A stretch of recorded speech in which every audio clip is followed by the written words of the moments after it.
Welcome back to another wonderful episode of NWO Podcast, the Nerd World Order Podcast. That is just too sweet. Too sweet. It's your boy, Dougie Fresh, a.k.a.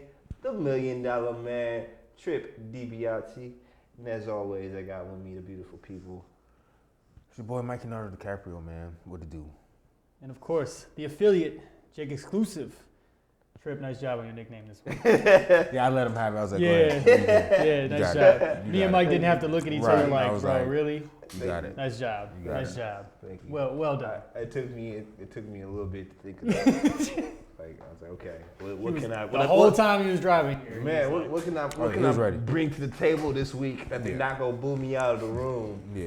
Get booed off the episode. Like, I was telling Didge, I was listening to our last episode on my way here again, just to kind of get in the right mindset. And I was like, dog, we just be shitting on your nicknames lately. Like, because he be having zingers, and then some of them be like, really, bro. And it was funny because like yours last week was what was it, with the hair flip and shit. And I'm sitting here, I'm listening to it, and I'm like, it makes more sense in person, like watching it on the YouTube than it does listening to it, because all you hear is like you hear your hand go up, and I'm like, oh, that's when he flipped his hair and shit. Absolute trippy starts. I was like, and then what was it before that?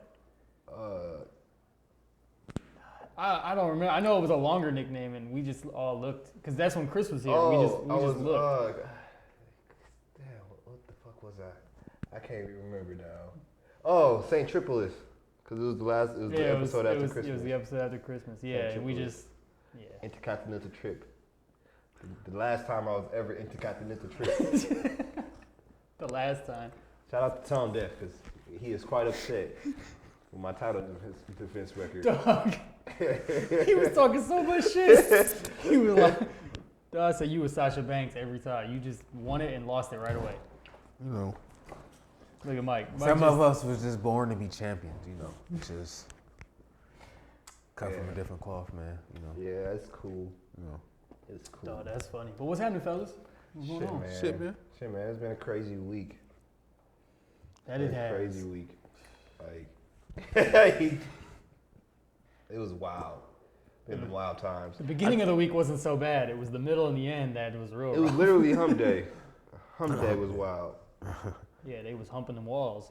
Pause, bro. Super pause. Whatever. It is what it Man, is. I think this should be the one time that Vince decides to, snatch somebody out of the Hall of Fame. Oh, he gotta go, bro. He gotta go. 45 gotta go. I said that on Twitter. You gotta remove him. 45 gotta go. From the Hall of Fame. You see, they permanently canceled him from banned Twitter. Yeah, Speaking of Twitter, I'm finally back on Twitter because your boy got banned. Your boy got the 12-hour ban for the first time in my life. I felt so proud of what I said, though. I didn't give a fuck. he stood on it. Jake was Trump exclusive for a minute. Trump exclusive for 12 Don't hours. do that. I was not. Don't ever associate me with that orange man. It's okay. I low key, he got his 12-hour ban. Yeah, he got his the night before, and I got mine. So you got yours when he. The first thing I did when I looked at my phone was Twitter was like, "You need to check this tweet," and I opened it up. It was like banned. I was like, "Ain't that some shit?" No tweets for you. And like I was like showing a bunch of people, and they were all like, "Yeah, see, you shouldn't have said that." Like, man, fuck all that. I can say what I want to do. It's my Twitter. But apparently Twitter was like, "Yeah, you can't say that shit." But hey, I know he's our president, but he's still our president.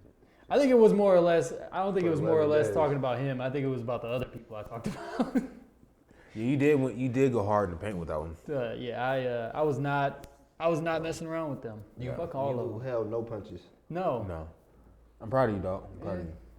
I told you, for a white guy, you get into a lot of hood shenanigans, dog. I told you. Just like my post from yesterday about what's his face that shot them folks in Kenosha. Oh, Mr. Wadenhouse. Mr. Bitchin House. Yeah. Fuck dog. Said, come to Milwaukee. I dare you. That's all I said. I said, come to Milwaukee, Kyle. I dare you. Because he's going to see that post. Calm down, Slim Jesus.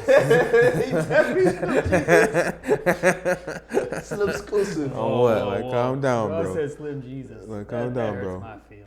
Calm down, dog. It's okay. That's funny. Call him Slim exclusive. But nah. But Everything else other than that has been straight. Besides, work being hectic, per usual. Yeah. The memes have been hilarious though. I hope they keep rolling in because these have been meme Twitter pure gold. Pure gold. Pure gold. And it's like it's they're nonstop right now. One of the funnier ones is when sorry, that was my fault. One of the funnier ones is when the lady who got shot, they were like, say her name, and then there was a picture of Cap at the end game, and he was like, I don't think I will. Like, damn, like, yep. Yeah. You seen what was the pictures of Jeff Hardy doing the swan song off the wall? No, when Undertaker threw Mankind off the motherfucker, dog, that shit killed me, dog. Killed me. I was just motherfucker crying. It was like Jim Ross, by God, he killed him. Hey, it's wild when wrestling meme gets in on it. A lot of anytime somebody falls off of a high part, it's always going to be the Undertaker throwing Mankind off the top. Or Jeff doing the SWAT off of some shit, yeah. They should have had the Shane McMahon when he fell off the top of the thing when Steve Blackman hit him in the back with that kendo stick. Or when he jumped off the Hell in a Cell against the Undertaker. Yeah, that's true too. Funny. Yeah. But him falling off any tall. Got some of that good trivia. That 2021 exclusive trivia. Yeah, white boy wisdom. Man, I feel like it's gonna be. I feel a comeback. It's playoff week. Playoff trip is here. You're down 0-1 in the series. Playoff trip is here. This is gonna be the longest series ever, but you're down 0-1 and shit. Playoff trip is here, yo. What is it gonna be the best of 52 or the best 28 out of 52. Whoever gets the most and shit. It's gonna be like a rise and fall of WCW DVD. Hey, low key though, Mike, if you go up like six out of the first 10 or whatever, we might have to let Tripp ask the questions. Damn near. Hey, bro, we did pass the sticks on me. Well, no, actually, if I go upstairs, I would have to start asking questions. That's fair. Yeah. Oh yeah, he'd have to pass the That's sticks. fair. Yeah. So. That's fair. But Doug did admit that me and you would have more knowledge than him, which is fair. But no, we started the slate over. Mike is up 1-0 in the series. Tripp started the slate over. Technically, I think I started it over. Wait, I'm gonna say, wait a minute. No, because I was at 8-3. I was at he 8-3, and you was like, no, we want to know because it's a new year. New year, new slate. All right. New slate. All right. Considering we did the whole year last year. For the most part. Yeah. I'm pretty sure you won quite a bit of those too. I didn't keep track for a while, but no, starting in 2021, you are definitely 1-0 so far. We gonna see if you can make that 2-0. Or if I can make it 1-1. Or if you make it 1-0. Are you going to tie him up or be down on 2? We'll see. Next week's episode of Dragon Ball The Trip. Right. No shit. Dragon Ball Trip. Okay, so we're going to do question number 1. And low key, I was going to try to ask some of these with the Sweats and Swoops cast coming on, but that's why I tried to base the questions that way. But we're gonna get them in there. Yeah, Seth has always, been dodging our episodes since the inception of Jake. Damn near. This is twice now. What was the first one? He was like 6 hours away or something. Yeah, like he was just like it was the Pumpkintini episode.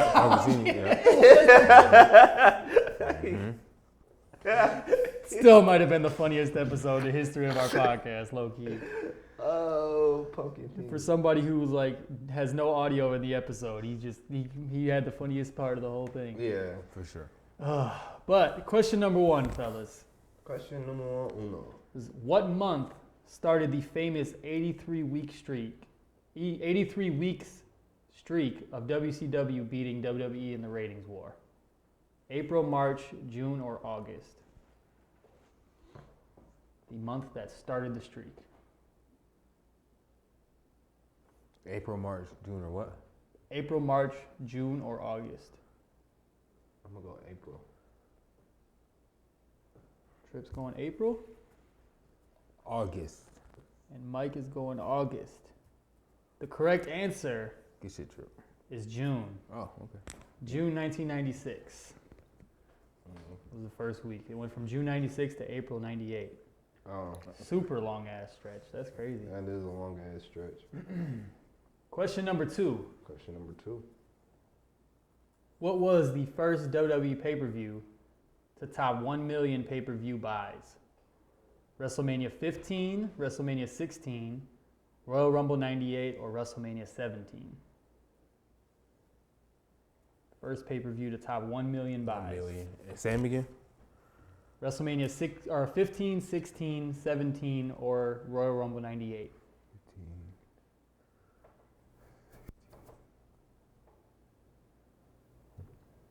I'm gonna go Royal Rumble 98.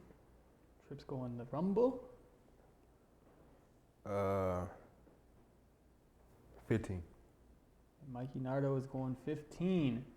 And the correct answer is actually WrestleMania 17. That was my next answer. Rock Austin. Yeah, that was going to be my second one. That's going to be my second Rock one. Austin 2, and it was in the heat of the Attitude Era. Damn, y'all are I don't like this. 0-2 so far. Right, I don't like this. The playoff trip is tripping. Both of y'all missing shots. It's all right, though. Okay. This one has a technicality, but I looked it up and got the closest answer. Did look this up. But during the Attitude Era, how many WWF champions were there? But this is if the era started at Bret Taker SummerSlam and ended at WrestleMania 19 with Stone Cold turning heel when he joined Vince McMahon. Because that's when a lot of people said it. From Shawn Michaels and Taker as the special guest referee. Yes, at Bret Taker with Michaels as the referee till WrestleMania Stone Cold 19. turning heel. Yep. Okay. How many WWF champions? Yep. 8, 9, 11, or 12.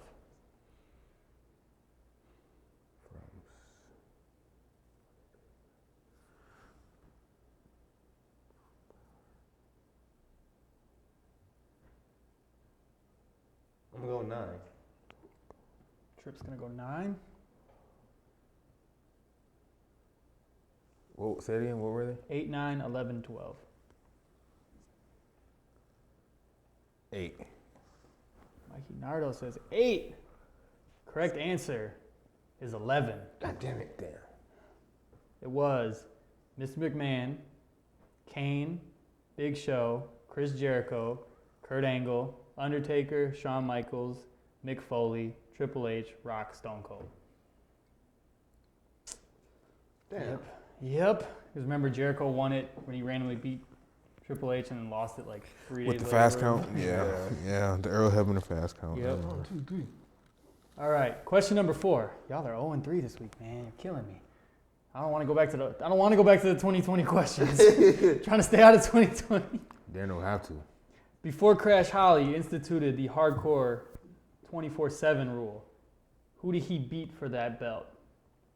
Boss Man, Test, Raven, or Steve Blackman? Random fun fact. I didn't even know Crash Holly invented the 24/7 rule. Yeah. Say it again. Who did he Say the whole question. beat before Crash Holly instituted the hardcore 24/7 rule? Yes. Who did he beat for the belt? Say them again. Boss Man, Test, Raven, Steve Blackman.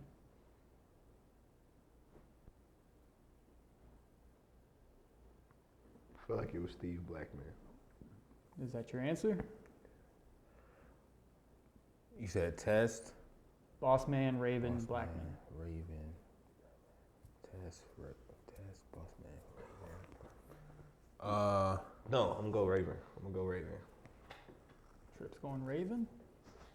Quote the Raven. And Mikey Nardo's going Raven. Correct answer is Test. God damn it. It's coming down to the final question, boys. This shit is horrible. Who we both going for? You can tell I really want to get the title up. Look, and I thought these questions were kind of like, whatever. I thought last week's questions were better, and Mike damn near got all of them right. I think you went 4 for 5 last week. Yeah. Final question. Hopefully y'all get this one right. I'll tell you what, I'm glad Seth and E didn't come on this week. Because I had just told Mike, I was like, maybe we should do, teams, Team NWO versus Team SNS. Yeah, we would have been Hey, on 4. I collectively. Mean, I just would have been copying their answers. So. But they would have been waiting on you to answer.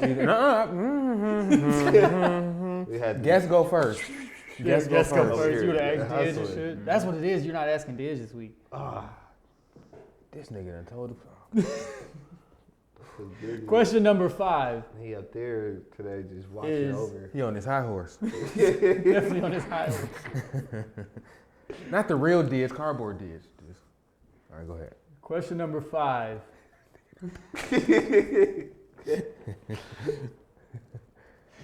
Cut all this out. What the? But question number 5 is, what state was Ohio Valley Wrestling based out of? The developmental program for WWE. What state was it based out of? Tennessee, Ohio, Kentucky, or Indiana? I feel like it wouldn't be because I don't want to say the obvious. Because it's obvious. It's like say it again. Say it again. One more time. Tennessee, Ohio, Kentucky, Indiana. I felt like if I don't say Ohio, I was like, what the fuck? Like, people just gonna be shaking the screen, but then it's like, bro, but he wouldn't make that the question if it was legitimately. Yeah. So can it mean where it really came from, and then if it moved? Out of? Yeah, well, it's a traveling promotion. They travel around the entire area, but it's based out of a certain state.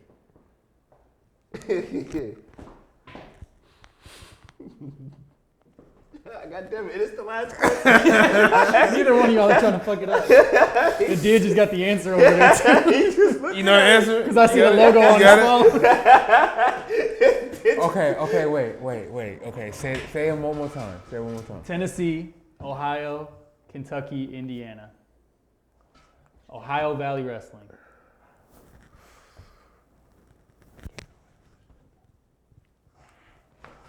Fuck it. I'm going Indiana. Fuck it. I'm going Indiana. Trip says Indiana. Mikey Nardo. Tennessee? Is that your final answer? Yeah. Man, now I gotta find a goddamn question. It was Ohio. It's Kentucky. Oh. It's the Ohio Valley, which is that whole like center region area, like of that all that area there, but not motherfucking Bluegrass Street. Goddamn. Yeah, exactly. Okay. Because that was Danny Davis started it, who was a wrestler, and Jim Cornette was like one of the other owners too. I said exclusive got one. Damn, this is horrible. So it was based out of. We go 0-5. Hey, this is a pre-show. God damn. Jeez Louise. This is a pay-per-view pre-show. Look. Jeez Louise. God damn it. Look, here we go. Do, do, do. Right. I'm real life honky tonk man right now. This is a horrible IC title defense. It's like this is the Iron Man match. Jeez Louise. Neither one of us got a fall for the whole hour, and now we got to go to sudden death. Definitely WrestleMania 12. Just. God damn it. This is trial. Okay. I got it one here. Here we go. King Kennedy. Oh, okay. Go. Sorry. Okay, go. Look, if y'all don't get this right, this is going to be a tie. We call IC champions. Oh, what? This tiny Y2J. Exactly. Y2J. And it's over the... I called Diz on it. Y2J. Hey, I think his hair was longer than China's too, so... I'm ready. What year was the original WWE draft? 01, 02, 03, or 04?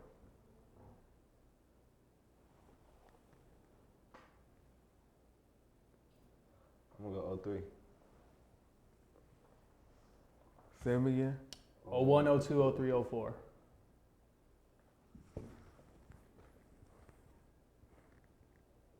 I like how Mike just really puts a lot of thought into it. Because he's not trying to lose that. No. He's not trying to lose the championship. He don't want to be co-IC champion. No. I thought he was going to say. Wait. Okay. Hold on. 02. Mikey Nardo says 02. Mikey Nardo, you get to keep your belt for another week. Yes. With the clutch, it was 2002. Give me that. I had to think about it because 01 was the invasion. Yep. And 01 Survivor Series was winner take all, and that was in November. So I had a feeling because I remember Ric Flair came back the next day, and then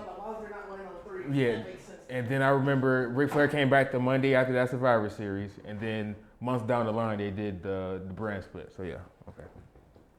I think what I'm gonna do every week now is I'm gonna come up with a bonus question, and if we don't get to it, that's just gonna be the first question for next week. 2-0. 0-2. Hey, that's all right. That's all right. Hey, at least it came down to the fucking wire. I took it. Right. This is a. You were equally as bad as him. That's the last question. It was a sudden death. Nigga, it was. I didn't lose this shit willingly. Yeah. I said you are the weakest link. Yeah. That was one of those. That was the trashiest. That was like Ricky. That was like a horrible version of Ricky Dragon Macho Man for the IC title. Just exactly. Through the skin of his teeth, get the W. Dog, that was like probably as bad as. I've always wanted to say this. The champ is here. Wait, you said it was as bad as what? The Snoopy splash. Don't bring that shit up. The worst splash ever. The cricket jump, that was horrible. That and they had the nerve to call that the big splash. What pause was big about it? Bro, no. He landed straight knees first. I thought he was gonna break them little ass knees.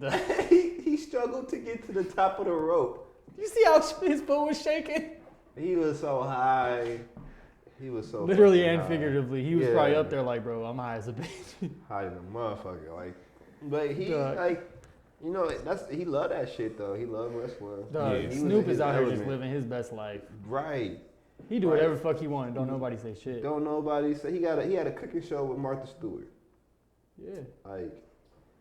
She a real one. No, he could go on AEW and then be on SmackDown that Friday and nobody's gonna say a word. Cause I heard it wasn't no backlash about. I heard WD didn't have no backlash about him doing it. No, he can't. Like what can they say is his parent company. He works for TBS. Right. Yeah, it's like they really can't say shit. Right. And plus, it's not like who's really gonna stop him. Like shit, Shaq was on there too. Yeah. And Shaq is a WWE Hall of Famer. Is he really? Yeah. I forgot he was. I guess. Shit, Snoop Dogg is as well.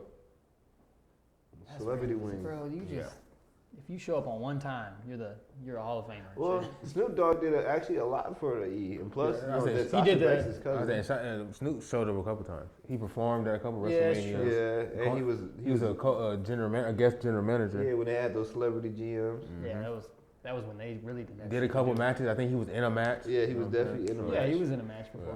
Yeah. Oh. Cut a few promos. Like he's spent some time on. He's just the most random. WWE. Yeah. So. Yeah.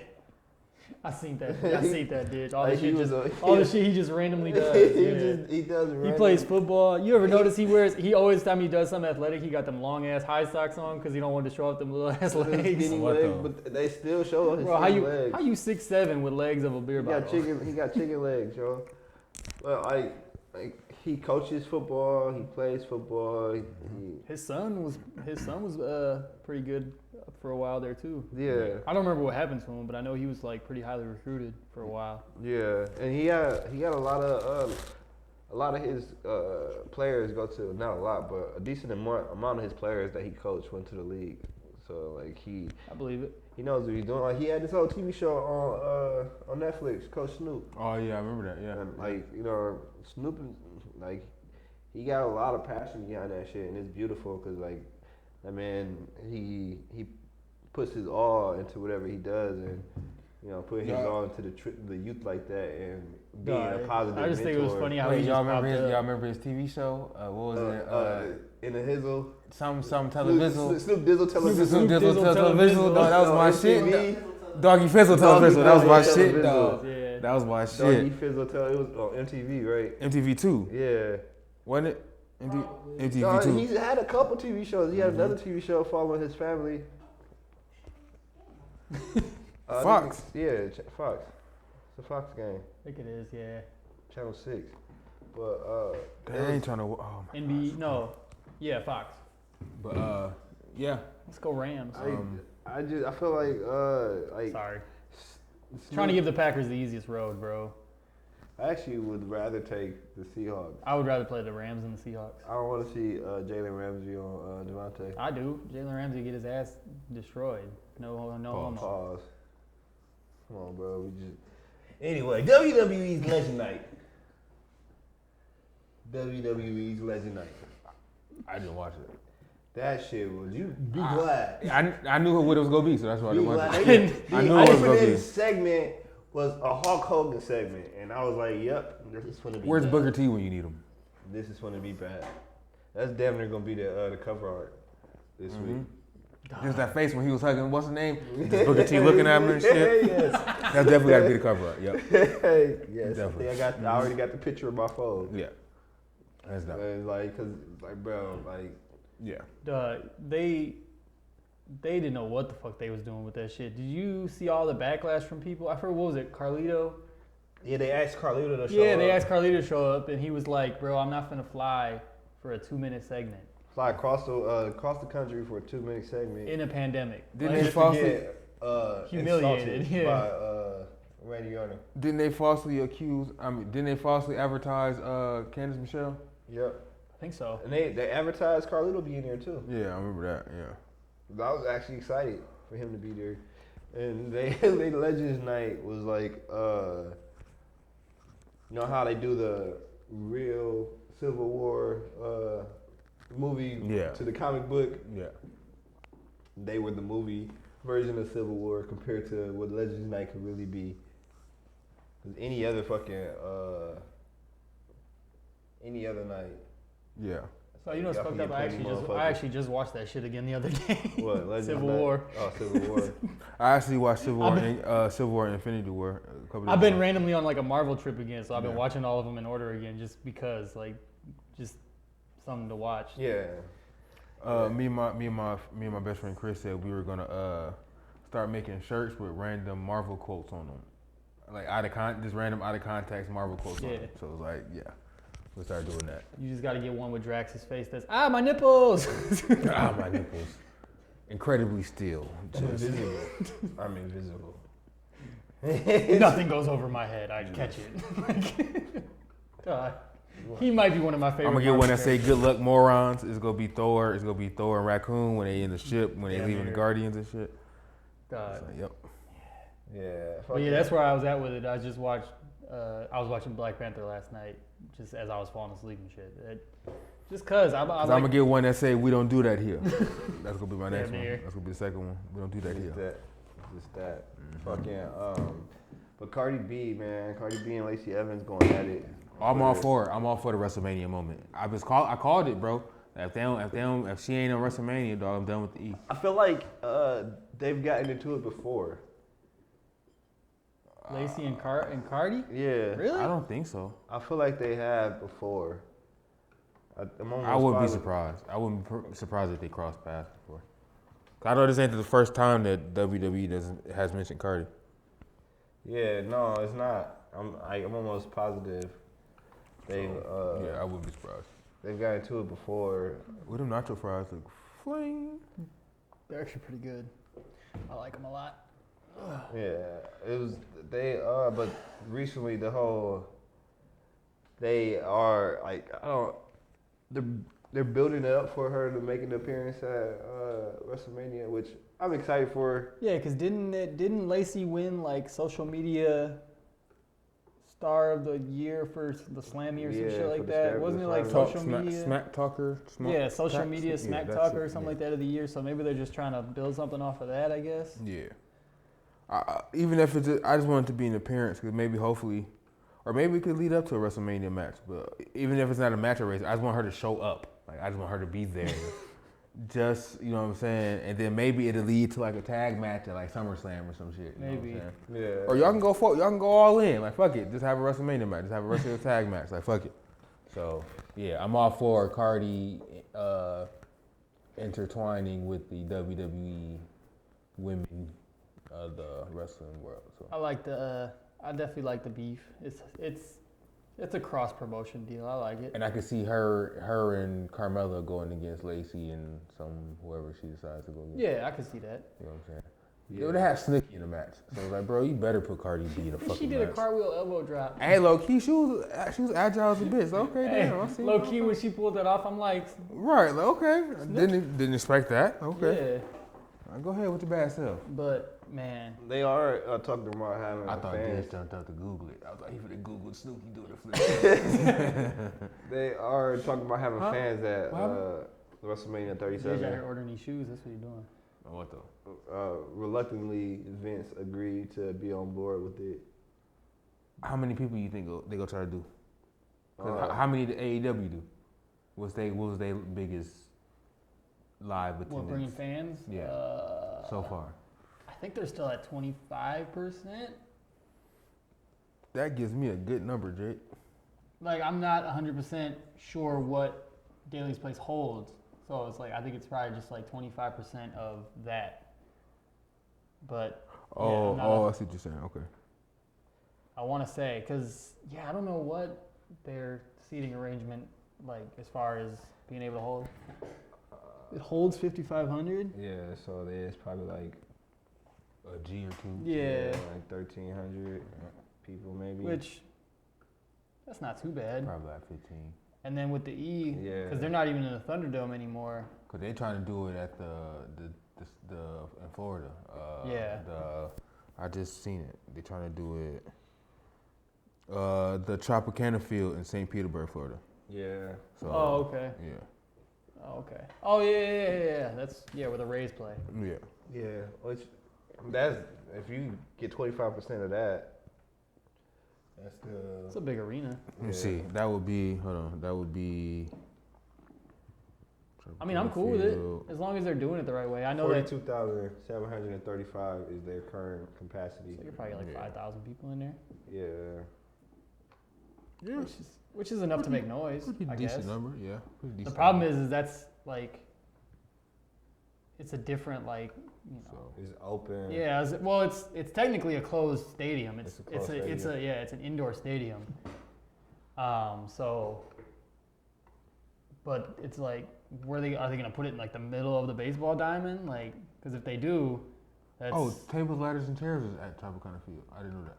really. Yeah, I didn't know that. Oh, I okay. didn't know that either. Yeah. Maybe I have to see that and see how they.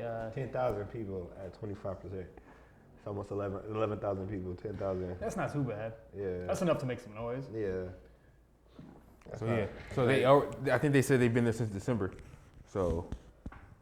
Yeah. But are they gonna, if they do it to where they have the 10,000 people or 11,000 people, are they gonna still have like the audio, like the visual the boards visuals. with the fans, you know, like Yeah, I'm not the sure. Zoom fans and shit? You Right. think they're still gonna do that? Or it's probably just or a lot of camera work, trying to not show. Probably put like black over the seats to where you can't, so where it looks dark instead of empty. Yeah, and like hide the fact that there's not fans. in every Right. seat. Right. Yeah. Or I mean, probably do some shit where it's like, this is the fan seating area, and then have like some plexiglass or some shit in that area that makes it look like it's not part of the arena. Make it look like it's a cutoff portion potentially. Give me that. So Yeah. not too bad. I can't wait though. I can't wait though. Yeah, I'm interested. I'm looking forward to see fans start to come back to just all sporting events to see how they handle Just it. for the send some heat. Y'all got has anybody's picks changed? Are all our picks still the same? Have we changed picks yet? For Royal Rumble, like I'm winning. still Keith Lee, Bianca Belair. Same. Bianca for sure. Keith Lee not so much. I don't know so much anymore because they really ain't been pushing him like that. Like they want to give him a shot at the Rumble. No, Him or Like he announced that he's going to Second be in pick it, would be didn't he? AJ. Because he announced that he's going to be in it. I think it might be Daniel Bryan, low key. it might. Be wait, no, DB. Daniel Bryan. Okay, yeah, Daniel It Bryan. might be DB. I know. DB or AJ? Speaking of DB, he's on the creative team for SmackDown now. Good. He's a fucking he- He's got a brilliant mind. Yeah. for He shit. wrote the last match, that gauntlet match. Ooh. Dolphins colors. I like it. He wrote the. Good job, He Bish. wrote the gauntlet As a match. Patriots fan, I applaud your Dolphins Okay. color choice. And Okay. In turn, Shinsuke back face. Bro, So hopefully. that Shinsuke D. Bride match on Friday was dope. Wait, so how? Explain this. So what happened? I didn't know that this I happened. didn't watch the whole match. So basically, it's Shinsuke and D-Bry for the #1 contender ship, and basically, yeah, they're trying to turn Shinsuke face again, kind of like how it was, because they Right. feel like they aren't really using him well like that as a heel anymore. And he's more over as a face anyway. Yeah, because he's just got that personality. Right. That and the fact that his music can get the crowd involved. Yeah. And especially once we get fans back. Because I remember watching the one where he won the Royal Rumble when he won. Dog. And then when he entered the Royal Rumble, bro, they still did his song in the audience for a whole minute. Right. Dog, a whole minute. His song is so cold. Oh yeah. Until the next countdown. Yeah. So it was dope how they fuck with Shinsuke. I just think to the point where even when he was a heel, the crowd still yeah, because that's why they had to change his song. That's why they had to add the words to it, because like, bro, y'all gotta stop doing this shit. Oh, damn! I thought he was gonna get away from that. Cooper Cup. But no, it was it's definitely they got they really planning on doing a major face turn for him because they think he might be the next to go up against the tribal chief. I feel like they need to do it because otherwise he's going to ask for his release and either go back to Japan or he's going to go to AEW. Y'all got to put the strap on him. Because he has been one of the most underutilized guys since he came there. Because remember, he was like one of the biggest stars in Japan. Like he wasn't the biggest star. He might have been the most popular person in Japan when he was there before he left. Yeah. He is what is it Okada? Who's the high dude in Okada. Japan? Yeah. He's what Okada is now when he was there. Nah, because Okada was still bigger than him then, but he was more popular with the fans. He was like I think he was the number 1 or 2 merchandise seller in all Japan. Well, yeah. Because I think Naito, who's the current New Japan champion, he's always been like the number 1 seller of merchandise over there. But it's I'm looking forward to watching New Japan come like get a network one day, dog. Yeah, I seen that TV deal, the US TV deal they did. I do want to watch some fucking New Japan. Yeah, I do. Especially if it's on like a major cable company, something that's easily accessible. Mm-hmm. I know we were talking about that on Facebook the other day. Like I really do, because it's some good ass wrestling. Yeah. Some of the best wrestlers in the world that we just don't talk about. Yeah, because we don't have the. Unless we go out of our way to try to find their matches. Yeah. Yeah, I mean New Japan does have a streaming service, but it's like, bro, I already pay for so many streaming services. Yeah, I'm not paying for New Japan World or whatever. Yeah, just to see some matches that I might not watch every week. Right. Because. I don't watch AEW every week. I try and sit down when I will say, though, they are the one company that takes their belts and stuff seriously. Like, It's not like, how a couple weeks ago we were talking about how when's Drew going to lose? Like, they don't lose their belts that often. I was watching the What Culture video on YouTube, and it was like the most prestigious, the world titles from the most prestigious from least to most. Yeah. And the WWE title is number 2, and the New Japan world title is number 1. Yeah, because they treat it. It's not like not even to knock Kofi because he did a fantastic job with his run.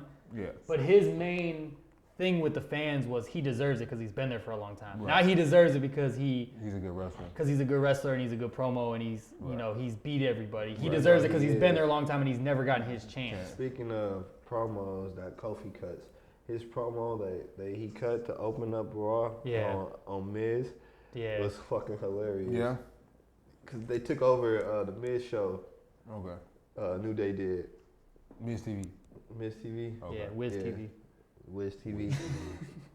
And they came out and it was called New Day's Cookout or some shit like that. No, New Day Talks. Yeah, New Day Talks. New Day Talks. Yeah. And Kofi was like, Miz, this is the cookout. And you are not invited. Hey, bro, you just said this nigga wasn't invited to the cookout. He's definitely not invited to the cookout. It's one of those like jokes that's hilarious, but it represents the culture. Right. And it's such a good fashion. They do a really good job. But I think in real life, Miz is definitely. I would say in real life he's invited to the cookout. What I've heard is he's like legit a good dude. And he's like super cool in real life. He's just annoying as a person. Like he could be annoying. Yeah. But like I've heard he's a super cool dude. Yeah. From everybody that I've heard, like shoot interviews and people talk, because like a lot of people are like, is he really as annoying as he is on TV? And they're like, in the beginning, kind of, because he was a reality TV star that wanted to try wrestling, and he came in thinking he was this big star because he was on TV. But they say he worked and earned all the stuff he earned. So yeah, and he does his role very well because I don't like him but that's what you want. You don't and want it's you weird don't though, want to like it's him. like as a kid, I always grew up liking the baby faces. Yeah. Until around like the Attitude Era. Yeah, because when the heels became the baby popular. faces. So now it's like I can go between liking the face and the heel. Miz is probably one of those characters I like more as a heel than a face. Oh, of course. I definitely like the heel. But it's like, even though better. He don't get that heat from me because it's like, you just so good at your character that I just fuck with you. That's how it is for me too. It's like his job is cemented on TV because he plays his role well. He's annoying. You hate that he's annoying, but you're like, God damn, you're so good at being annoying. I would rather listen to promos of you talking than a lot because of other motherfuckers I talking. remember when him and John Cena were going back and forth all them, like he was like throwing, and him and Daniel Bryan and all this and that, like he was throwing legit heat, like shade, but him at MVP. He was annoying. Okay, so I got a pre-trip-sition, and I think you might be able to transition into the next segment. Okay.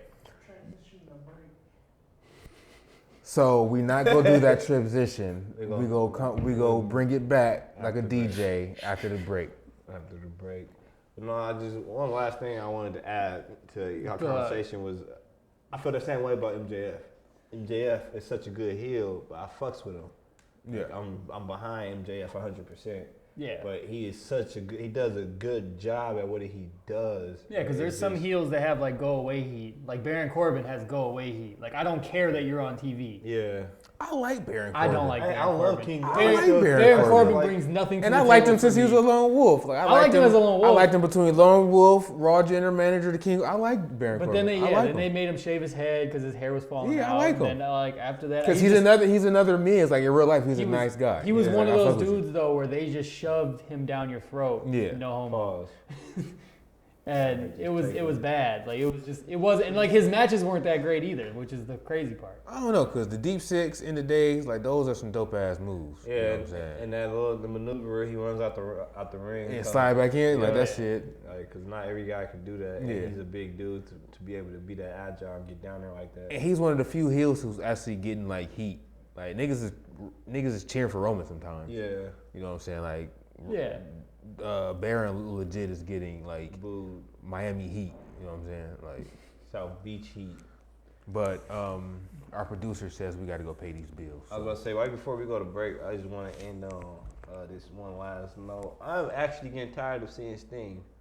Oh, damn. I told you. Already? I told you. Because he literally just comes out and I fucking told you. Already? Yeah, it's like, bro, do something. I told you. All he's gonna do is he's gonna come out, he's gonna stare, and he's gonna walk back away. It's like, because it's go make y'all want to watch more until he comes. It makes me want to watch less. It makes me not want to see Sting. Because then when he have his match, you're gonna be like, damn, I gotta tune in. Yeah, it's not because I want to like. I don't want to watch this. I don't want to watch a Sting match now. Where is this story going? Like, that's what I want to know. Like, bro, where he's one of the few older dudes who can still have a good match. So. Yeah. Oh my goodness. Sorry. Really, Russ? Really? Oh my goodness. Sorry. Really, Russ?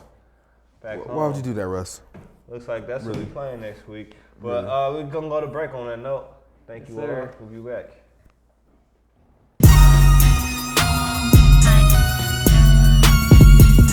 And we're back. Welcome back to the NWO podcast, the Nerd Roar Order podcast. Podcast that is just too sweet.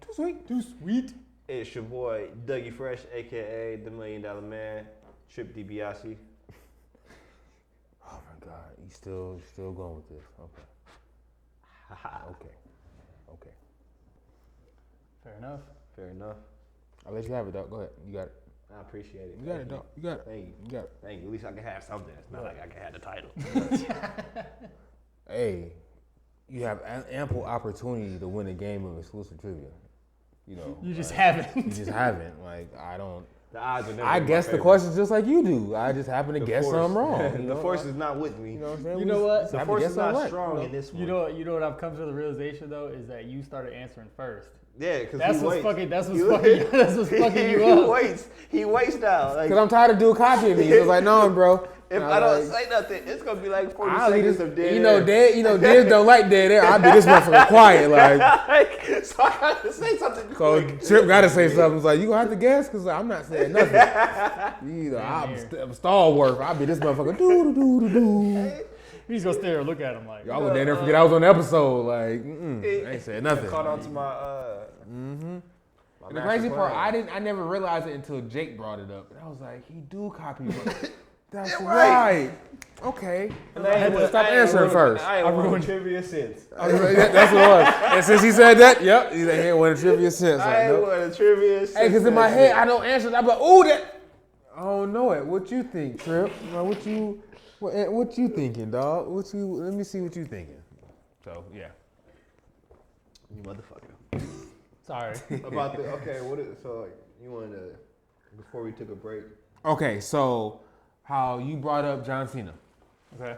And like I said, what I'm about to bring up is going to be an excellent transition to what our next topic. So, and I like that you did that. So they brought back, remember the promo where John Cena said something about The Rock having notes on his arm during the promo? Yes. I didn't believe it. I Googled it. Fam literally had notes on all the tops. Kung Pao chicken, Kung Pao bitch, all that shit. It was literally a note. It was literally notes on his forearm. And John Cena didn't know nothing about it. And the only reason he said something is because he seen it. If he hadn't seen it, he said he wouldn't have said something. But he said because he seen it during the promo, he said something. Because I'll be watching the What Culture shit, and he said that promo. I guess you could tell The Rock get flustered, like, hey, why you bring that? You know, like you had that, why you say that face? You know what I'm saying? So I thought that was kind of dope because it's like kind of like how Roman looked at him when he got lost against Cena. You know what I'm saying? So it was like I thought that was pretty. I was like, hey, Cena low key, he. For as polarizing as he is, he's a good promo. Oh, he's an amazing. He can deliver a good promo. The funniest part is because all of that shit, Vince would basically say, like he used to do in the Attitude Era. Vince would say, "Hey, go out there and talk about this, this, and this." He wouldn't say, "Hey, here's a script, read this word for word." Because Cena wasn't finna do that shit. Cena would be like, "Look, bro, I'm a star. I'm finna go out there. You need me. They have more. You need me more than I need you because I'm out here making all." Back then. Yeah, but also it was like there were guys, and it's come up where guys like Cena, Randy Orton, Jericho, like they would just say it. Like they didn't give a fuck if Vince yelled at them after the fact. They would just go out there and be like, "No, I'm gonna say this shit the way I want when you're the top guy. Yeah, that's what I'm saying. It's like they just didn't give a fuck. Yeah, I mean, so. But like, why are top guys now like Roman? Why is he scared to do it? Come fuck it up. Yeah. You gotta let him transition. Let it go. You brought it up. Go ahead. But we talk about how good of a promo John Cena can cut. Now, so what actually makes a good promo? Like, you know, what about the promo makes it stand out? I'm gonna treat this like exclusive trivia. I'll let you go first, Jake. Like, you know, so when you go back in your mind, you think of all the good promos you ever seen, the good promo and the bad promo. What stands out about those promos? Belief. Because you know, some people when they get on the mic, you don't believe anything they say. You can tell whether it's recited or even if it might not be, even if it might not be a wrestler that's good doing promos, but if whatever they're saying, if the crowd can get behind it, believe what they're saying, if they believe what they're saying, because the person delivering has to believe what they're saying, and it has to make sense. You know what I'm saying? It has to make sense, and somehow it has to catch the crowd. Because if you don't catch that live crowd, the people at home ain't gonna catch it. Yeah. Because I feel like the people at home feed off the energy of that live crowd. You know what I'm saying? Now it's kind of different, but it's like for the most part, if you can deliver a good promo and if the crowd is, you know, hype and energetic with it or feeling it, I kind of feel like that feeds back into the people who watch it at home. I'd say it comes down to a couple factors. It's you believing what you're saying. Yeah. You have to go out, like, because it's you. I would say I don't like the WWE scripted promos because it's not causing people to be themselves when they talk. You know, go out there and say this. That's annoying. Right.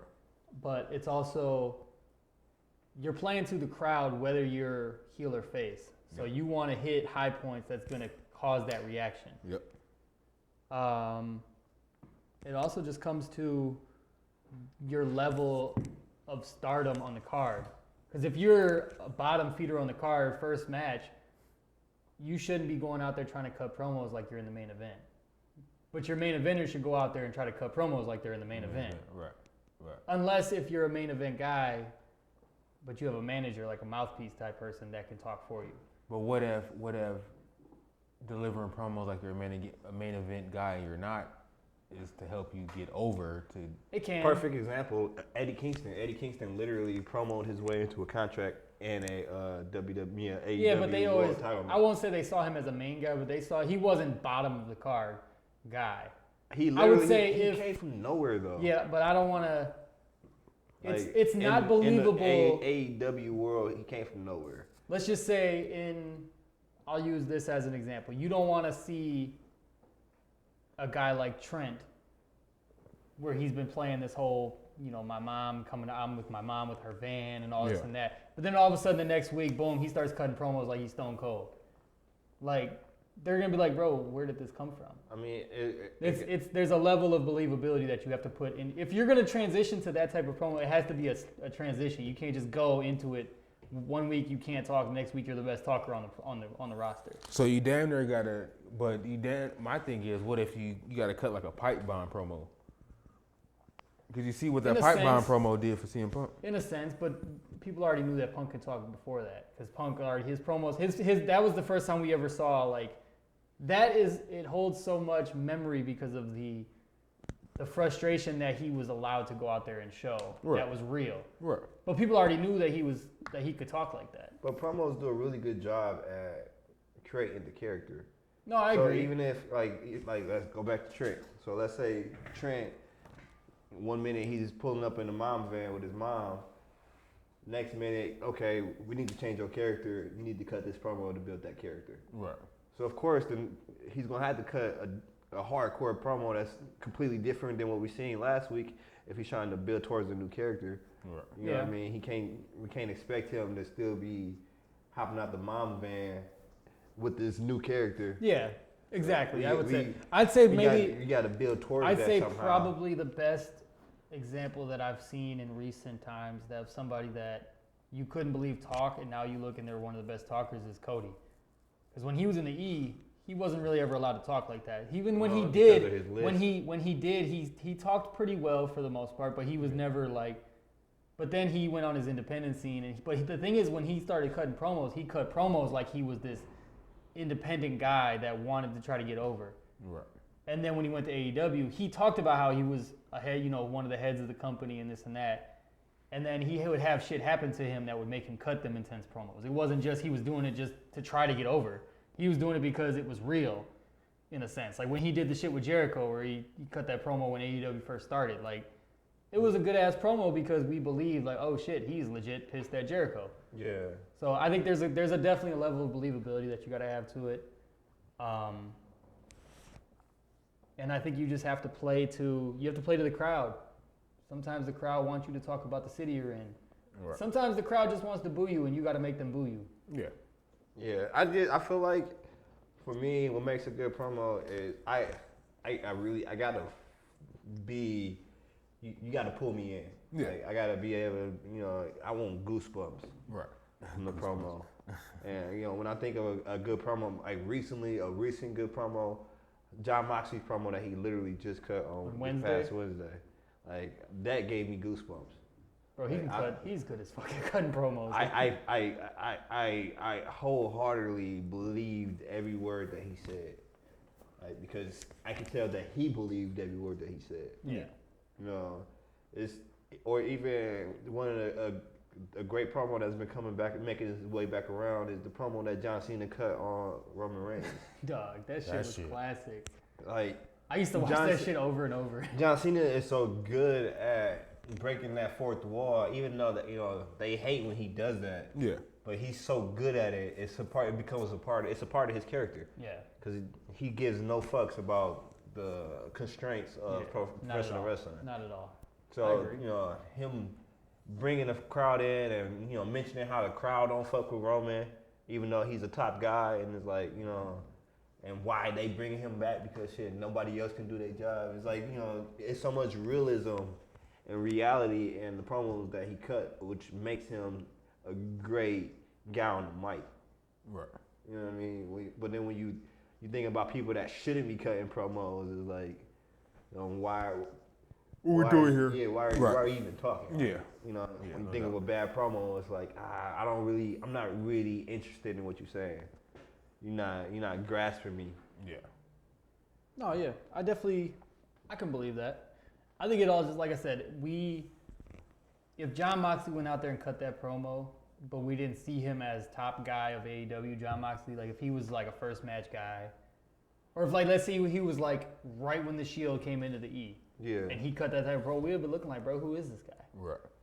It's because of the level of stardom that they built up over time. I don't know, man. I felt like if, he was some random guy and he came in the middle of the ring and cut that same exact promo, well, not the same exact promo, but cut a promo similar to that with that amount of passion and charisma, it'd get me behind his character. Yeah, I get you.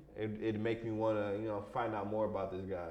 Like, the first time I seen the Acclaimed on TV and they cut that rap promo, me and my music, I love that shit. So it's like, okay, you combining two of my favorite things right now is music and wrestling. I mean, I want to find out more about this guy. Right. He pulled me in with the first couple bars. That's fair. So have we even seen? They really ain't been on TV like that. They was just on TV. They opened up the card on Wednesday. Put on a really good match against Young Bucks and FTR. Oh, that's right. Yeah, that's right. No, Young Bucks and SCU. Yes, because SCU, they got their issues going right now. Yeah. They're going to break up soon. Yeah. So they're going to fuck around and have Daniels be a fucking heel again. It's going to be great. Daniels is a great heel. Yeah. I love the way that promos can build the story and add to the story. So to cut a good promo is like you're either starting the chapter off right or you're closing the chapter off good. Right. And without that promo, the story isn't told correctly. Yeah. I think it's just, it comes down to the levels of who you are, what you're talking about, for sure. Yeah, because when you think of the people who grew up on some of the great Stone Cold never really had a script when he went in the ring. No, he never did. They let him go in the ring and just talk. They basically said, hey, go out there and talk about this. You got 15 minutes on the mic, go. Yeah. And you can tell, like, when we were doing our Raw reviews and we were watching from the start of '97, you can tell that they were starting to give him that freedom to just go and get on the mic and talk for 15 minutes. Because you can see him kind of like growing into that character in front of our eyes. I still think I want to go back and watch a bunch of those now. I know we're not reviewing them like that anymore, but I just want to watch the whole Rock when he went to the Nation and shit, just to watch that. I'm gonna say even like with watch the that Rock, transition. The Rock's promos got better as he got more confident in the ring. Yeah. Speaking of the Rock, though, the Rock and Booker T have they've been kind of beefing allegedly. Booker T was on record recently talking about how The Rock stole the rock bottom from him because he had the bookend first. Right. And he stole punchlines from him and catchphrases. I don't know about that part, but I would say I do believe Booker T was doing the bookend first. He was doing the bookend while he was in Harlem Heat. Yeah. But he didn't make it his finisher until The Rock. No, because he was doing the Houston Hangover. The Houston Hangover or the Scissor Kick. Yeah. So when when he made it like a finishing move, The Rock was already doing the rock bottom, and he got that from his cousin Yokozuna. Because Yokozuna was doing the rock bottom. True. It was the Uranagi slam. Yeah. Yeah, that's basically all it is. Yeah. Yeah, just falling Uranagi. Yeah, and like that's what separates the two. Because the bookend, Booker T goes down. He do a Uranagi on his knees, right? Yeah. Yeah, and The Rock goes all out. Yeah, but from what I remember, Book was definitely doing it first. It's just The Rock made it his finishing move first. Yeah. Yeah, from what I could. So that's the thing. So okay, the bookend wasn't really a finisher. He used it was more of a transition move. He used it. He was more of a signature. Yeah, I was gonna say like a signature move. He was using it as a setup for another move, right? And he wasn't really finishing matches. He has picked up wins with it. I'm gonna say when he was TV champion, he picked up a lot of wins with it. He was picking up wins with the bookend. And so when I think of that, I think of that time period of when he was picking up wins with the bookend '97. Yeah, when he went on the solo run. That's when Stevie was hurt. Yeah, but when you think of that same time in '97, not the same time, but in '97, The Rock was coming off of his rookie year. Still finding himself. He wasn't using the rock bottom yet until late '97. Yeah, I was gonna say because he used to do that running shoulder driver. Yeah. And then when he joined the Nation, I think I know he leaned heavy on the people's elbow before it was the people's elbow. Yeah. Worst finishing move ever. The crowd was into it, but that doesn't make it a good move. You got that was the most electrifying move in all of sports entertainment. Yeah. I don't know. It's better than a big leg drop. Oh, everything's better than the leg drop. The flying headbutt's better than the leg drop. Yeah. I would say the flying headbutt would actually hurt more. Like Psychosis flying guillotine leg drop is better than the Hulk Hogan leg drop. Oh, I agree. Because that's coming down with more force and everything. Like you're up higher, you're coming down with more force. Test Big Boot is better than the Hulk Hogan leg drop. Oh, Hulk Hogan's leg drop is probably the laziest finishing move ever. The Rock's finishing move also had like... It had flair. The laziest? It had some swag to it for sure. The laziest? But that doesn't make it a good move. I mean... Wait, the laziest? Hulk Hogan could not do the leg drop while sliding in some fucking slacks and some dress shoes. The laziest. Hulk Hogan used to like walk up to the dude, stop, and then jump up and leg drop the dude. The Rock get the people's elbow and some slacks and church shoes and slid across the ring. Bro, that's probably my favorite one he ever did. Like, I remember when The Rock gave everybody fucking people's elbows to the point where he ran out of fucking elbow sleeves. On the game? On the game, we used to look down. Just do be it like, anyway. fuck it. Right. Like I said, the rock bottom, when you see that move, you're going to see rock bottom before you see bookend to a casual fan. But I think Booker T has kind of a gripe. But that doesn't, that's like saying, there were people that were kind of using a version of the Stone Cold Stunner before Austin was.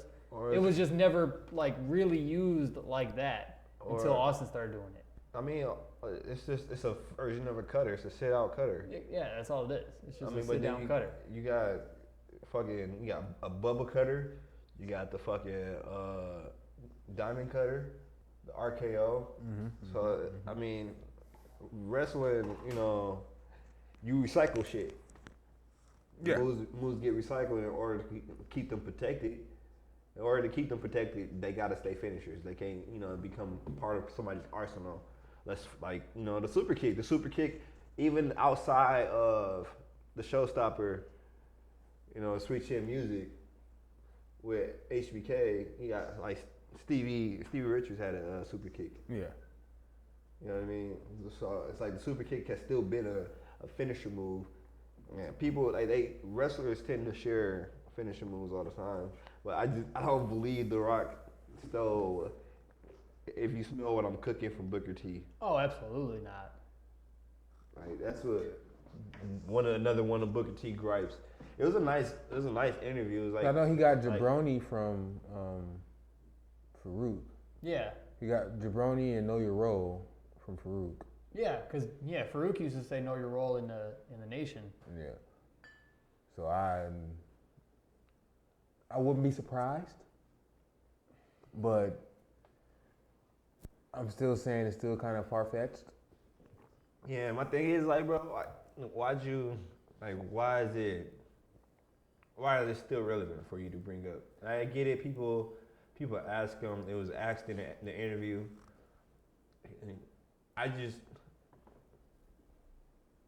people didn't see him use the bookend as much as people saw the Rock do it. Yeah. The rock bottom. He pulling out the rock bottom at least once a match. There was matches where. Low-key, now that I think about it, how many people, you know when Rock used to do the setup, where he used to like squat down and like put his hands on his thighs and shit and stand there and like, you know, before Randy was doing it? Yeah. I don't really remember people doing it, besides tuning up the band, I don't really remember people doing like setups like that for their finishing move. Before the Rock started doing it with the Rock. I mean, Stone Cold would do it sometimes. Stone Cold would just run around, flip you off, and then just. But sometimes he would be behind you waiting for you to get up. I guess that's true. Yeah, or the Hulk Hogan hulking up technically was a setup. That's a setup for the big boot leg drop. Yeah. Ultimate Warrior. Like I know we all really don't fuck with Hulk Hogan, but God, I don't get why he was such a draw, bro. He was awful. Yeah. I can't wait for next week episode when we talk about. Bro, his whole thing was, you're gonna punch me when I'm down, and I'm just not gonna sell it. I'm gonna pretend it like I'm hulking up, like. Yeah. And then the whole when he points at him and shit. Yeah, I don't. Imagine somebody today, like, imagine him doing that to like Orange Cassidy. Orange Cassidy would just look at him like, "What are you pointing me for?" Yeah, it just be. I think is it like disrespectful for The Rock to be using the rock bottom? The bookend is the rock bottom, or is that like a sign of flattery if you really did take it from Booker T? No, because I feel like motherfuckers use the same moves a lot. So I would say it's offensive if he did it and like the bookend was like a pop. Like if somebody came into the WWF around the time Austin was really doing the stunner, or if people were doing the tombstone around the time Undertaker was like around, but like not getting the okay from him first, then it would be disrespectful. But if like they were in different promotions. I don't think The Rock was watching WCW. He was probably focused on himself, you know, trying to figure out ways for him to get over. Especially somebody might have said, "Hey, bro, you know, like you said, Yokozuna kind of taught him the move or whatever. Like, hey, do this. Okay, I'll do that." Right. Yeah, because people still. I think it was more so coincidence because they were both black. And I think it was because it probably was, and they both kind of had the same. They both did the same move. Right. But more coincidence than anything. But yeah, I think I don't know. So you don't think Booker T has a legit gripe? From what I can tell, no. Not at all. Sorry, bro. I think it's just... Not at all.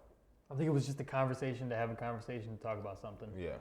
Yeah, I mean, in the interview, he seemed legitimately upset. It was an interview with his interview with Chris Van Vliet. He seemed legitimately. I don't know. Hurt. Yeah. And appalled. Booker, he'll be alright. He'll be alright. But he also, in that same interview, mentioned how the whole King Booker storyline came into play. They kind of gifted that to him because of his treatment of Shamel, his wife. First of all, she got hired because he was getting ready to quit. Booker T, they had just got married. He was on the road a lot. He didn't want to spend all that time on the road with being a newlywed. He wanted to spend more time with his wife, so he's getting ready to quit. He's going to tell them guys, like, hey, you know, I can't do this no more. I can't keep being on the road. I'm on the road too much. I was like, well, what if we hire her? He's like, okay, well, that'll solve everything. So then they hired Shamel, and he always called her queen backstage and treated her, you know, like that. Yeah. So I was like, hey, what if we made you king of the ring? Low key, him doing like the British accent and shit was great. Booker. King Booker. They was like he quit. It was Chris asked him, he was like, so, you know, where did the accent come from? He's like, well, I just felt like a king should have an accent. I mean, because that, like, you know, in that culture of the world, kings and stuff that normally around the Great Britain area and shit like that. Like, we don't call the president king, but they're kings over there. Right. Yeah. Right. So, yeah. It's crazy to think though, like in order to keep Booker T. I didn't listen to the interview except for the little snippet about the rock bottom bookend deal, but so I didn't know that. Yeah. I thought Booker T and Sharmell had been married a long time before that. I didn't realize that they just got married. Yeah. It was nice to hear that. And then he talked about his Bad Bunny video, which once I found out the translation of the chorus, the song is actually cold. Okay. I just like, remember once you understand what he's saying, it's like for me not knowing Spanish, it was just like it's all I see is Booker T standing in the middle of a video. Right. Just Bad Bunny dancing around him. It's Right. like, bro, what the fuck is this shit? But the hook is, I'm at my peak, I'm the man, I'm the champ, Booker T. It's like, okay. Yeah. And so it's like, and hearing how that came about, it was pretty dope to know that Bad Bunny approached Booker T. Is like, hey, I got the song about you, and it wasn't like it's just a name drop. The entire song is literally about Booker T. Okay. Yeah, that's fair enough. I like it. That's dope. This reminds me of when all the wrestlers was getting their own songs made and shit. Yeah. That's kind of what it reminded me of when I seen it. Yeah, the only thing though, man, like though I know what the song means, Booker T do not dance any fucking more. Stop that shit. Don't do that shit no more. You were banned from dancing, bro. Did he try to spin Rooney? No. Oh, okay. No. Did y'all ever see the video of it was like after a Raw or whatever, they kept They kept trying to get Triple H to do it. I know they tried to get. I know they kept trying to get Undertaker to do it. That's what it was. They kept trying to get Undertaker to do it. It was The Rock, Booker T. Booker T, Triple H. I think Kurt Angle was there. Stone Cold, and then on another one they had CM Punk come out and do it because Fam was still in his underwear and he's like, bro, why are you just out here in your drawers? Just out here spinning Rooney in. It's different. I guess it's different when you're wrestling because like that's your attire. But fam, you're not wrestling. That's why I really can't wait to for wrestling to start letting fans and they do traveling again because it's like I want to go to a show just for that because after every show they're doing random goofy shit like that. Yeah. Like remember the famous one with Austin when he was like drinking all the beers after the show and he like asked Lillian Garcia to he was acting like he was gonna propose to her and like he was super fucked up and he was like laying in beer and all this and that and he told her to come into the ring and he like got down on a knee and he was like, Lillian, I've known you for a long time and we've been hanging out on the road all these years. I got one question for you. And she just looked and like he grabbed her hand and everything, like he was going to propose to her. He was like, can you get me another beer? And he just caught another one and drank one and she drank a beer too. Bro, Stone Cold is the GOAT, I swear. Stone Cold is the GOAT. He officially announced that he's not ever coming back into the ring to do a full match. No. So he has nothing left to prove, which is true. Did you hear his interview that he did with Pat McAfee? They were talking about how... I read the transcript. They were talking about how, like, do you ever lose interest in ever hearing that glass break and coming out to the, with the fans, losing their minds and all that stuff. And Austin was like, dog, I could be 90 years old and I will never lose. If that glass shatters and the crowd goes crazy, I'm always going to go out there and just be super geek because... That's what the fans are there for. Like he'll always get the biggest pop. Him and The Rock. I think The Rock is always going to be second to me on that level of pop because nothing beats that glass shatter. Oh no, absolutely not. But nothing. But when you hear If You Smell for a decade or so, absolutely, it's like, bro, you hear that, and then the beat drop. It's like, bro, okay, yeah, it's time. It's time. I agree. But yeah, Booker T, he's tripping, in my opinion. Okay. But he's also bringing up shit from, 95, 96, 97? Yeah. Like, I mean, to be fair, that's the question he was asked. He didn't actually, come up, I guess that makes bring sense. Bring it to the forefront. Yeah, that's true. Said he was tired of talking about it and not going back and forth with it anymore. So if you do watch this, we don't believe you. We do, but we don't. I mean, we do, because obviously you did it before in 93, early 90s, but let that shit go, bro. Water under the bridge. Yeah, y'all are both in the Hall of Fame. Well, Rock's technically not in the Hall of Fame yet. No. Booker T's in the Hall of Fame twice. Two times. Two-time Hall of Fame. Twice before The Rock even got one. So. You can hold that over him, I guess. Oh, sorry. But, so... The Hardys, man, are they really the greatest tag team of all time? I really wanted to set the E to be here. This is why I specifically picked this question.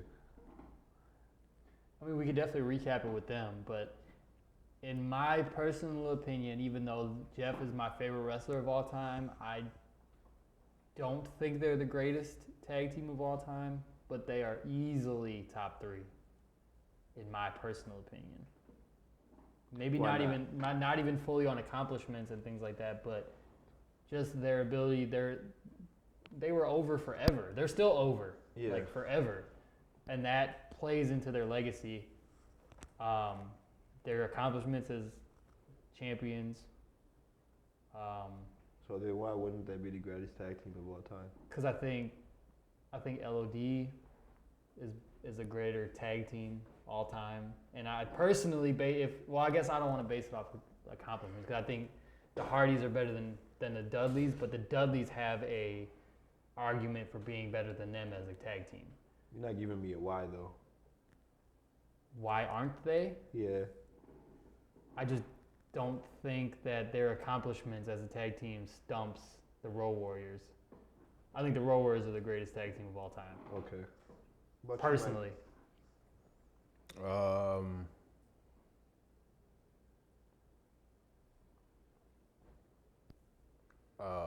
I gotta go, yeah, because they're my favorite. So, why? They changed tag team wrestling. They innovated it. Popularity,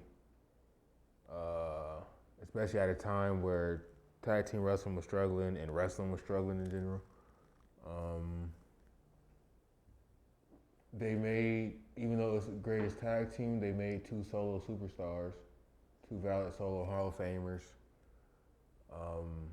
They got tag team longevity and solo run longevity. Yeah, so that's my reason why they would be the greatest tag team. Do you think that if, let's say Matt and Jeff broke up years before they ever actually did, like, do you think based on their solo careers that they're both like Hall of Fame worthy? Just based off their solo careers only. Yeah, I think they have I feel Jeff would be a better, like a more valid Hall of Famer, but I think Matt can make a. I personally don't think either one of them, but just based off their solo careers. Based off of their solo careers. Jeff won the world title twice. He won the WWE twice. IC title twice, light heavyweight champion, hardcore champion, European champion, all the tag team titles. He is a grand why would he not be a Hall of Famer off his solo? I mean, maybe you probably have more of an argument for Jeff than I don't think Matt would be. Matt would be, but Matt, a lot of his accomplishments were outside of WWE. Yeah, but I think but that criteria still counts. Yeah, because I think Matt's only biggest accomplishment was being, like, as far as a solo, being an ECW champion. But it don't matter. That's still no. He was the European champion. European, hardcore, light heavyweight, cruiserweight. Oh yeah, cruiserweight. ECW, and yeah, that's it.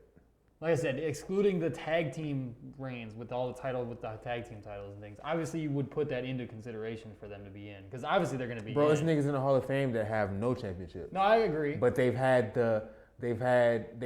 made a mark in wrestling where they deserve to be in the Hall of Fame. I feel like Matt deserved to be in the Hall of Fame. Yeah, I think Matt deserves to be. Both of them will be two-time Hall of Famers. Matt deserves to be in the Wrestling Observer Hall of Fame, but maybe not the WWE Hall of Fame, just based on his solo career. Bro, that means nothing because it's motherfuckers who really didn't do a lot in the E who are still in the E Hall of Fame. That's true. Like Sting. Then you think about Sting had one match, and he's in. Yeah, you're right. And a lot of that was based off what he did outside of the E. WCW. Because he was under contract with the E, he had a right to be in the I agree. And you gotta think about the characters that Matt Hardy brought to the screen.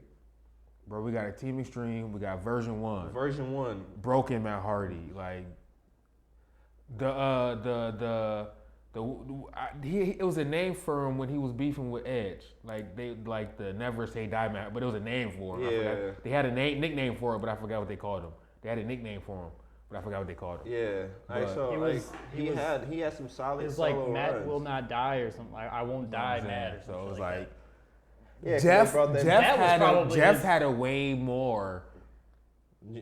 I think prolific Jeff's solo run, but both of them I feel like can be two-time Hall of Famers.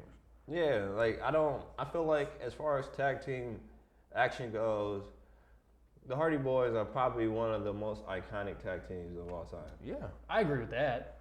Like when you think of tag team wrestling now, because you gotta think about it. Thinks of the Hardy Boys. You gotta think about it. The way they innovated tag team wrestling in the ring. Bro, LOD didn't like selling for nobody. They didn't like losing.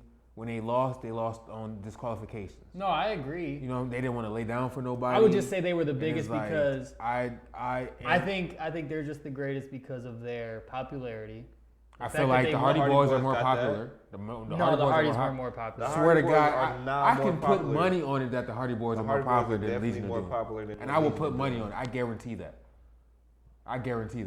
Maybe the people are. And that's and that's us asking OGs, niggas who watched the E back in the day when our parents' age, when we were little watching E. I swear they would say the Hardy Boys over LOD, and them come from people who watched LOD. Yeah, the Hardy Boys are way more popular than LOD. So low key, I think Edge and Christian are more popular than LOD, and that's slightly not how the Hardy Boys are, but I feel like Edge and Christian are more popular than LOD. I don't know if I can necessarily. Just based off the Attitude Era antics that they went, I feel like they were popular WWE. I feel like they would be more popular LOD. Yeah, I mean, because when you think about the greatest, you think about people putting on for the next, and LOD didn't really put on for the next. Yeah, that's why I can't say they were the greatest, bro. They didn't like losing. They didn't like laying down for nobody. Anytime they lost is when they lost by disqualification. Like, bro, no, that don't. Y'all barely lost then, because motherfuckers, if y'all did lose, it's off disqualification. Y'all not willing to lay down for nobody, bro? Yeah, I can't go. The Hardy Boys still put on great matches and lost. Yeah, like, bro, the best matches of all time. Both the TLC matches were probably the best tag team matches ever, and they lost both of those. Yeah, but they're still considered one of the best tag team. They're better than the people who won both those matches. You know what I'm saying? So it's I agree. I don't know. Maybe it's just like an old school thing. Like, I don't know. Just listening to a lot of OGs, they talk about how big the Road Warriors were. Because that was a different type of wrestling, bro. Different type of wrestling. Everybody was out for themselves in that type of wrestling. Attitude Era, you see how all three of them tag teams put all these matches together, and somehow they were able to. No matter who won the matches, all three of them rose to stardom. Yeah, that's true. You know what I'm saying? Different type of wrestling back then. Back then when LOD was doing it, it was every man for himself. If it was a tag team, it was me and Trip versus the world. Yeah. You know what I'm saying? Like, in the Attitude Era, it was like, all right, tag team wrestling is a dying thing right now. We've been given the opportunity to put the spotlight back on tag team wrestling and change it and innovate it. That's fair. And that's what they did. I mean, who are some of the people that the LOD beat? You got Midnight Express, Rock and Roll Express, Four Horsemen. But I feel like, again, they fought the same people. You know what I'm saying? Even though you can say the same thing about the Hardy Boys. I was gonna say, because the Hardys' whole career. But I feel like there were still more in between tag teams that they fought between the Dudleys and Edge and Christian. Los Guerreros, the world greatest tag teams, Eminem. You know what I'm saying? Brothers of Destruction, Austin and Taker, Rock and Sock Connection. Like, it was way more tag teams that the Hardy Boys went through. The Howies. APA. You know what I'm saying? APA. You know, it was way more. Even when WCW came over. WCW came over, like, they had some decent tag teams that the Hardy Boys went through. You know what I'm saying? Like, Chuck Colombo and Sean O'Hare. They was a decent tag team in WCW. They didn't get the shine in WWE because Vince was going to bury all the WCW niggas for the most part. Also, Sean O'Hare was... So, he couldn't stay out of trouble. You know what I'm saying? So it was that was his whole thing. Tag team wrestling was different back then because you only fought 4 different tag teams. Even with the convoluted of what was going on with WCW, they wrestled a lot of WWE. I don't have all the teams now, but they traveled the world and wrestled a lot of people that probably. They traveled the world, but bro, they traveled the world facing the same people. No, not really, because they would go to Japan and wrestle different Japanese tag teams. But how often did they go to Japan compared to the territories they ran here? They didn't go to Japan like that. They would go to Japan a couple times. Compared to the territories they went here, they didn't go to Japan that often. They went, but most of their territories and title defenses were in America. That's true. You know what I'm saying? That's what I'm saying. Yeah, their most memorable title runs and the runs are in America. Are in here, and they had valid matches in New Japan, but most of their most memorable matches happen in America. You know what I'm saying? So it's like I can't give it to LOD. I respect what you said because everything you're saying is valid. I can't give it to LOD though. Yeah, I mean, this is really a personal. Yeah, definitely personal opinion. Personal opinion. Yeah, definitely personal. No, like, and this it is tough for me because I try to think of the all like wrestling all time, and that's all I ever hear is how LOD is over. Me, if you gun to my head, say, hey, who's your favorite tag team? Hardy's all day long, because you know that's easily my favorite. They're the reason why why I fell in love with wrestling. Yeah, I mean, watching. You got tag teams now. When they ask about, what got them into a tag team wrestling, they talk about the Hardy Boys. Yeah. That's true. You do not hear teams say, I got into tag team wrestling because LOD. Maybe Right. FTR. I was just going to say FTR would probably be the only one. FTR well, FTR's favorite tag team was the Midnight Express. They're completely different fucking... They're on a different, because they like old school wrestling. Yeah. They're old school, but when you think about how high-flying wrestling is now, that's because of the Hardy Boys. That's because of Jeff. I agree. And another thing, I can't give it to LOD because LOD didn't have no movesets. They really did. They had one finishing move. They pummel people and have that doomsday device. That's literally all they had. They were really brawlers. That's literally all they had. They had no movesets. No movesets. That's true. I mean, I could probably make an argument for probably like the Midnight Express or the Rock and Roll too, but that's more old school. Because they legit drew money that the Hardys wishes they could. Like even like the fucking the Four Horse or not the Four Horsemen. The but Freebirds. again, that's a different it's era. a different era. That era, tag team wrestling was at its peak, at the highest. That's when it was getting pushed to the forefront. The Hardy Boys brought. The Hardy Boys helped bring that shit back to the forefront. Yes. Yeah, no, You know I agree. So that's why it's gonna always be, to me, it's always gonna be the Hardy Boys. And that's why I can see why it will be the Hardy Boys as the greatest tag team of all time, because LOD was a great tag team in an already established tag team division. But if they were the best of a great era, wouldn't that push them higher? Other than being a team that brought back an era when it wasn't so great. But when you think about the other tag teams, like they outshine other tag teams. No, because with this era, you can damn near say it's arguable if you could go Hardy Boys, Edge of Christian, Dudleys. Back then, you only had one or two teams who were considered the greatest tag team. The team. It was either LOD or one of the Express. How many other tag teams would you consider the best back in that type of wrestling? And you can't say Four Horsemen because that was a faction. No, because they were Tully. No, there was a team. But I'm talking about just duos. Tully and Arn were the tag team of that. Yeah. Of a faction. I'm talking about just duos. Just two people. Tully and Arn, you wouldn't consider Tully and Arn the greatest tag team of all time. You would consider them part of the greatest faction of all time. Yeah. I'm talking about just duos. How many duos could you say would you be considered the best in that era of LOD? Besides the Express. Yeah, you know what I'm saying? Right. You know what I'm saying? At least with this era, it's arguable that you can say the Dudley. It's a clear argument for the Dudley. Yeah. Decent argument for Edge and Christian, and then Hardy Boys. That's a decent argument for New Age Outlaws. New Age Outlaws. Nah, I wouldn't put them in that company. I kind of would. I kind of would. They would be number 5 or 6. They would be an honorable mention.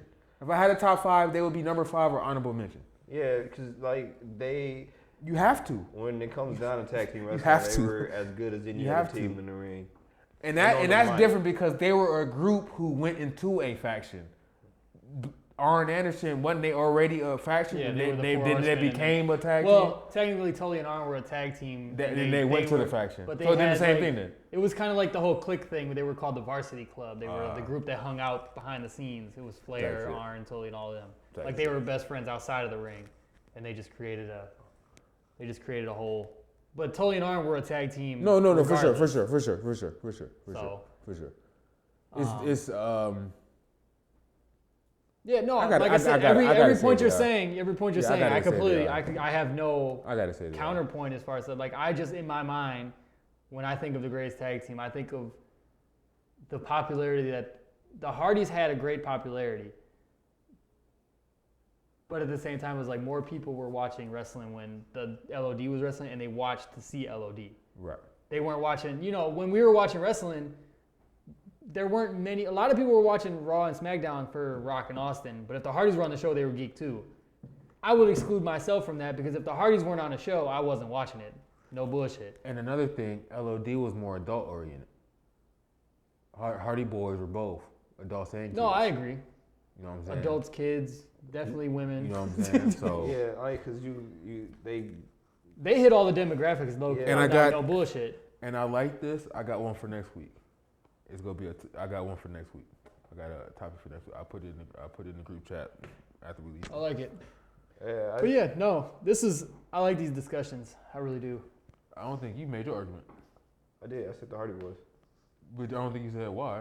I think you just said the Hardy Boys. I think he was just he said he you literally backing off me and he shit, literally like- sat in the middle of watching me and you just definitely just piggybacking. I said like when it comes down Hey, to the Hardy hey, Boys. this was last week. We had our top 5. No, when it comes down to greatest tag teams, I think about the Hardy Boys because they brought tag team wrestling back to the forefront when tag team wrestling was forgotten about.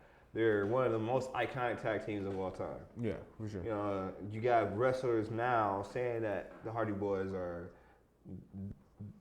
they're the greatest tag team of all time. Right. The Young Bucks, arguably one of the greatest tag teams now, are saying that the Hardy Boys were the greatest tag team of all time. You can tell they influenced them. Yeah, absolutely, 100%. You can tell that they were influenced by a couple groups, but mostly just the Hardy Boys. Because when you look at Matt and Nick, you get that Jeff and Matt. Yeah, because Matt Jackson reminds me of Matt Hardy. Yeah, and Nick reminds me of Jeff. Like you get that feel from them. You got the one technical, grounded wrestler that with a little bit of high flyer. Yeah, that can get aerial. Then you got the aerial. The pure high flight. You know what I'm saying? Yeah, like so the pure high flyer. You see, and you, but it's not just the Young Bucks. You see it in Private Party. You see that in Street Profits. Yep. You know what I mean? You see that in The Acclaim. The Acclaim has a high flying tag team. You see that in what the fuck is the new tag team that just debuted? Like Top Flight. Top Flight. Yeah. You see that in Top Flight.